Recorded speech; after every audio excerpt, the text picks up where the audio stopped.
एक बार फिर से स्वागत है आप सभी श्रोतागणों का मेरे चैनल रागनी सिंह में।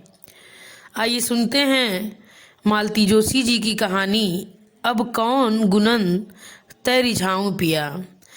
तो चलिए शुरू करते हैं कहानी अब कौन गुनन तै रिझाऊं पिया। अबे गधे की औलाद, तेरे दिमाग में भूसा भरा है कि गोबर? इतना सा सवाल नहीं आया?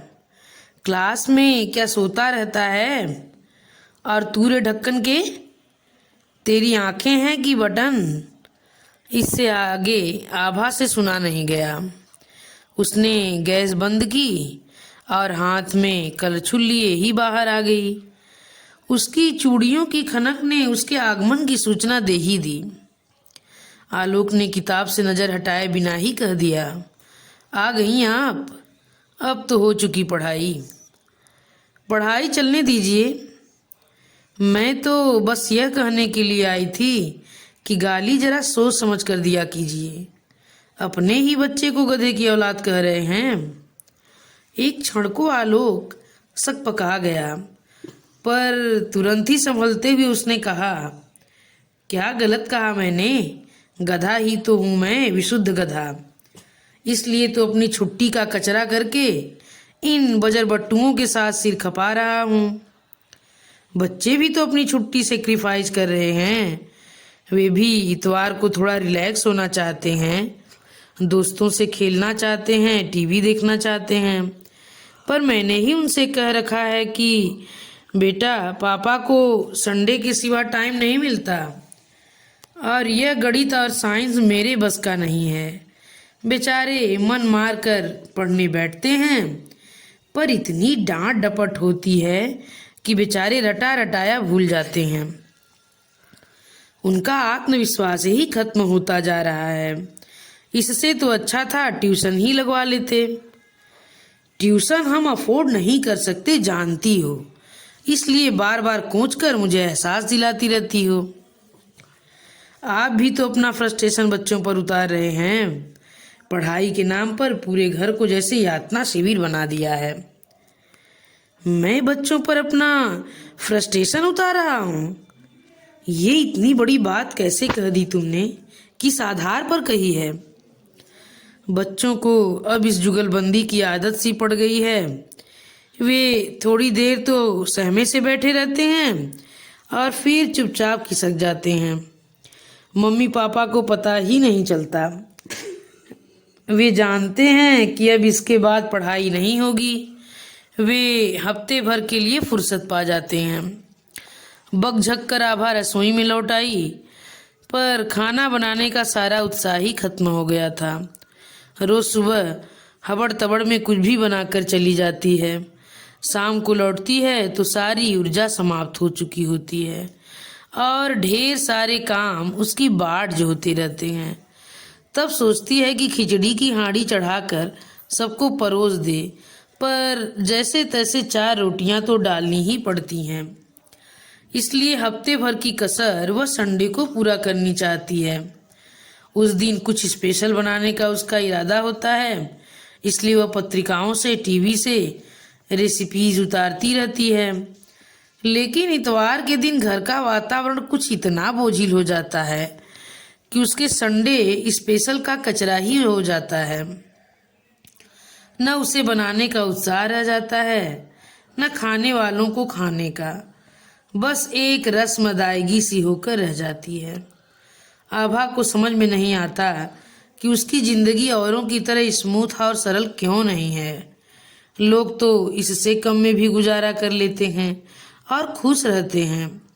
आलोक पहले भी बहुत खुश मिजाज नहीं थे, पर अब तो बहुत ही असहिष्णु हो गए हैं। उस पर आती है तो वह तुर्की बतुर्की जवाब देकर उन्हें चुप कर देती है।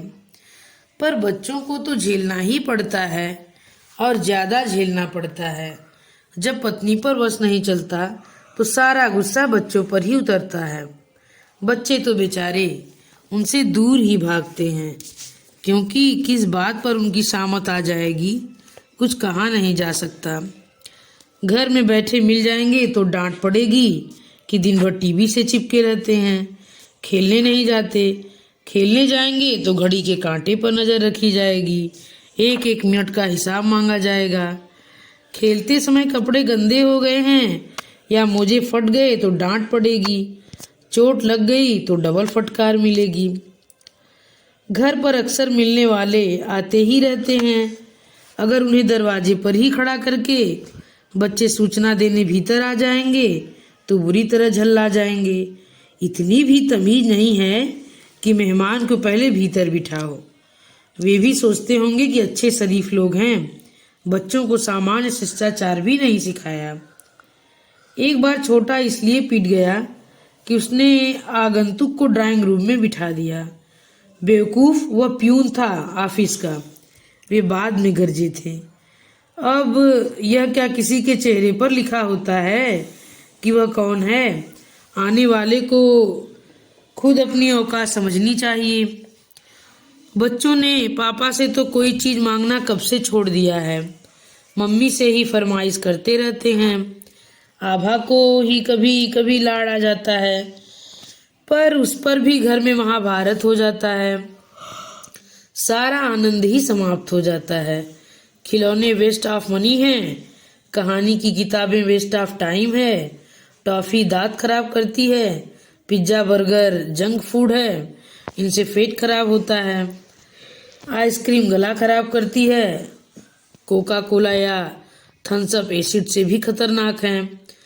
रामदेव बाबा का प्रवचन सुनो, टीवी से आंखें खराब होती हैं, यह तो त्रिकाल बाधित सत्य ही है।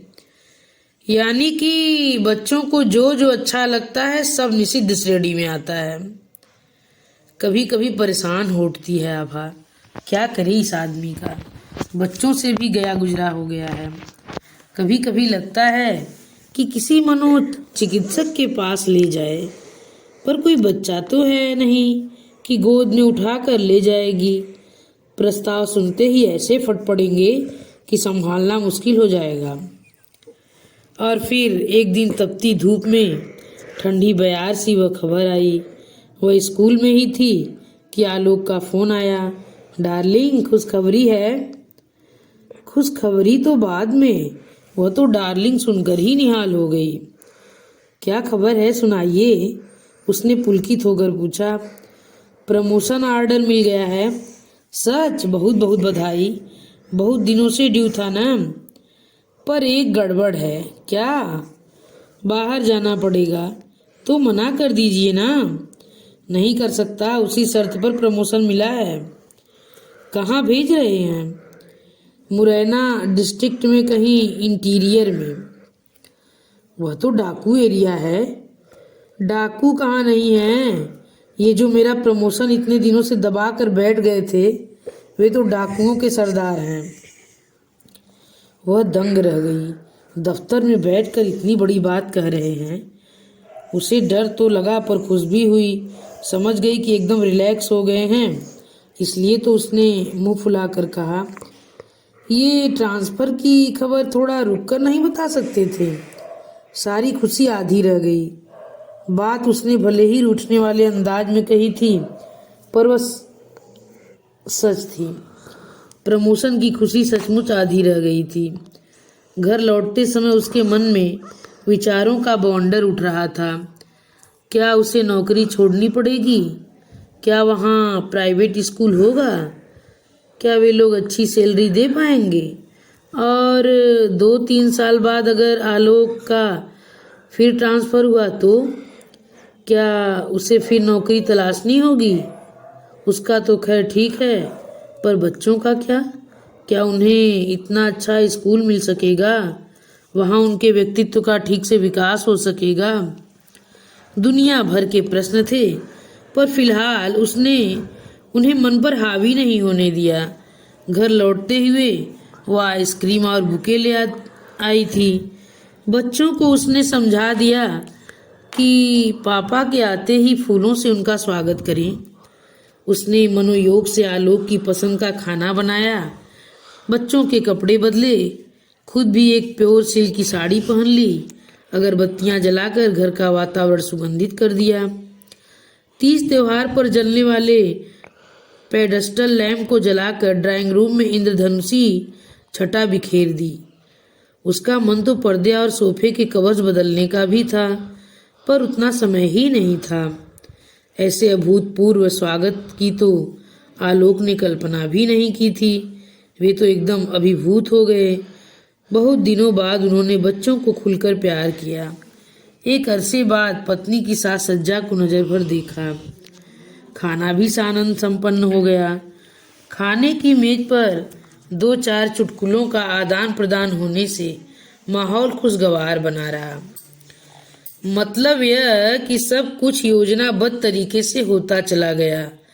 कहीं कोई व्यवधान नहीं हुआ। आभा ने राहत की सांस ली। सोच लिया कि आज की रात तो सेलिब्रेशन की रात होगी। खुश हो? बिस्तर पर आते ही आलोक ने पूछा। बहुत बहुत खुश हूँ, आभा ने पति की छाती में मुंह छुपाते हुए कहा। बहुत दिनों के बाद तुम लोगों को इतना खुश देख रहा हूँ। बहुत दिनों बाद इतनी अच्छी खबर जो मिली है। मैं तो बहुत पसोपेश में था। प्रमोशन नकारने की सोच रहा था, पर तुम लोगों को इतना रिलैक्स देखकर सारा असमंजस दूर हो गया। प्रमोशन नकारने का तो सवाल ही नहीं उठता।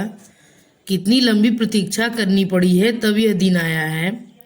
बस एक ही मलाल है कि हम लोग अभी साथ नहीं चल सकेंगे।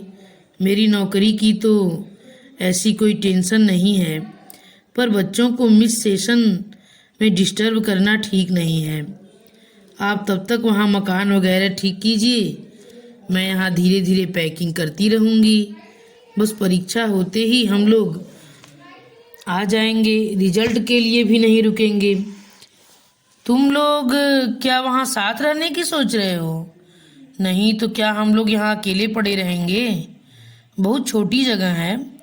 हुआ करे, शुक्र है कि आजकल हायर सेकेंडरी स्कूल हर जगह हो गए हैं और बच्चे जब तक छोटी क्लास में हैं साथ में रह ही सकते हैं।